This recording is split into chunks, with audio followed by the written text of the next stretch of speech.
Hello' guys, আজি আমি এখন পাৰ্ক চোৱাৰ উদ্দেশ্যৰে গোটেইকেইটা ওলাই আহিলোঁ। তো পাৰ্কখন মই বাহিৰৰ পৰা দেখিছিলোঁ যদিও ভিতৰত সোমোৱা নাছিলোঁ। আৰু সোমাই আহিয়ে এইটো টিকট কাউণ্টাৰ আছে আৰু আমি ইয়াৰ পৰা টিকেট সংগ্ৰহ কৰিলোঁ। ডাঙৰৰ 20 টকাকৈ লয় আৰু 12 বছৰৰ তলৰ ল'ৰা ছোৱালীৰ কাৰণে 10 টকাকৈ লয়। আৰু এই পাৰ্কখন আছে শুক্লাই নৈৰ পাৰত। মানে আপুনি যদি গুৱাহাটী গড়েশ্বৰৰ পৰা আহে তেন্তে নাওকাটা পাব আৰু নাওকাটা চকৰ পৰা 2 কিলোমিটাৰমান দূৰত্বত এইখন পাৰ্ক অৱস্থিত। আৰু এই পাৰ্কখনৰ নামাকৰণ কৰা হৈছে জহলাওপুৰী পাৰ্ক আৰু বহুতে আমি শুক্লাই পাৰ্ক বুলিয়ে জানো। আৰু সঁচাকৈ ভিতৰত সোমাই আহিয়ে পাৰ্কখনৰ সেউজীয়া পৰিৱেশটো দেখি ভাল লাগি গ'ল। আৰু শাৰী শাৰীকৈ ৰুই থোৱা সেউজীয়া চিনাৰী গছবোৰ দেখি মন বৰ উৎফুল্লিত হৈ উঠিল। আৰু ল'ৰা ছোৱালীকেইটাক ক'বই নালাগে, আনন্দৰ সীমা নাই। আৰু আমি সেইকাৰণে সৰু ল'ৰা ছোৱালী থাকিলে পাৰ্কত মাজে সময়ে এনেদৰে ফুৰাব নিব লাগে।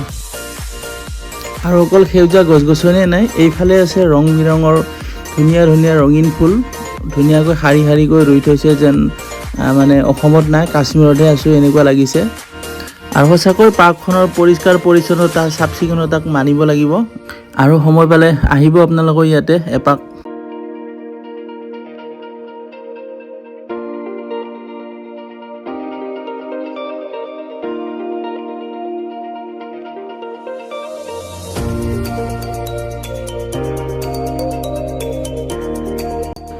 আৰু এইফালে আছে ৰং বিৰঙৰ ডালিয়া ফুল ধুনীয়াকৈ ফুলি আছে।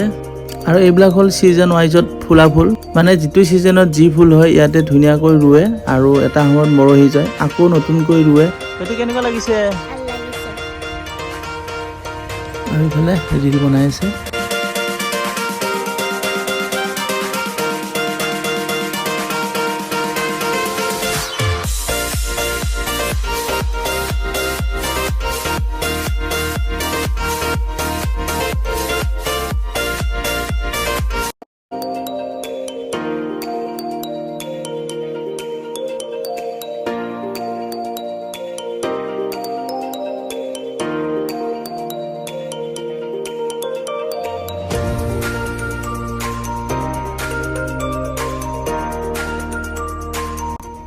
আৰু ইফালে ল'ৰা ছোৱালীয়ে খেলিব পৰা কিছুমান খেলা সামগ্ৰী আছে। আৰু ইফালে আমাৰ আপা আপিৰ মানে খেলিব পাই আনন্দৰ সীমা নাই, পূৰা খেলি আছে। আৰু ময়ো সংসাৰত দেউতাকৰ দায়িত্ব পালন কৰিবলৈ চেষ্টা কৰিছোঁ। আৰু সঁচাকৈ ল'ৰা ছোৱালী হ'লে মানে এইবিলাকত খেলিব পাই বহুত ফূৰ্তি পালে, দেখি ভাল লাগিছে। আৰু আপোনালোকৰ যদি সৰু ল'ৰা ছোৱালী আছে তেতিয়াহ'লে ইয়ালৈ আহক, নিশ্চয়কৈ ফূৰ্তি পাব। আৰু ল'ৰা ছোৱালী